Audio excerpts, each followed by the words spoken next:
Mahakama Kuu imeongeza muda wa kutekeleza maagizo yaliyotolewa siku ya Alhamisi ya kusimamisha kuanzishwa kwa kituo cha karantini cha wagonjwa wa Ebola humu nchini.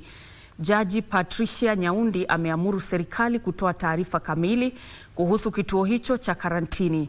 Hii ni baada ya taasisi ya katiba kuifahamisha mahakama kwamba walizuiwa kuingia katika eneo la karantini la Laikipia. Haya yanajiri huku mtu mmoja akiaga dunia kutokana na majeraha wakati wa maandamano ya kupinga ujenzi wa kituo hicho yaliyofanyika siku ya Jumatatu mjini Nanyuki.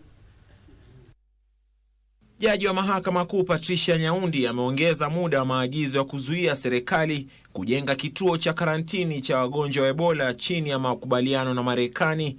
Jaji huyo pia aliongeza muda wa kuzuia mapokezi ya mgonjwa yeyote, kuhamisha au kupokea mtu yeyote aliyeambukizwa virusi hivyo nchini. Uamuzi huo ulitolewa kufuatia ombi la kikatiba lililowasilishwa na taasisi ya katiba na chama cha wanasheria Alhamisi wiki iliyopita. Huko Nanyuki, mtu mmoja aliaga dunia na wawili wakapata majeraha ya risasi wakati wa maandamano ya kupinga ujenzi wa kituo hicho siku ya Jumatatu. Familia moja kutoka eneo la Baraka huko Nanyuki inaomboleza kifo cha mwana wao ambaye aliuawa wakati wa maandamano ya Jumatatu. Wizara ya Afya imeidhinisha mikutano ya kila siku ili kutathmini hali ya Ebola nchini. Katibu wa Afya ya Umma Mary Muthoni amesema Kenya haijadhibitisha kisa chochote cha ugonjwa wa Ebola. We have a total of suspected Ebola virus disease samples that have been tested, which is 22 as at this morning, and all of them have turned negative.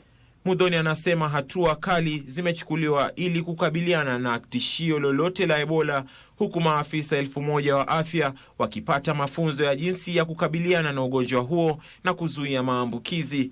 We equally have a FELTEP team that has been trained in the country of 90 healthcare workers.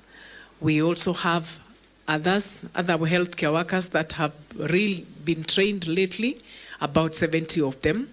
So we have capacity in case of a surge that we may deploy the healthcare workers. Kulingana na serikali, kaunti 25 zimewekwa katika hali ya tahadhari.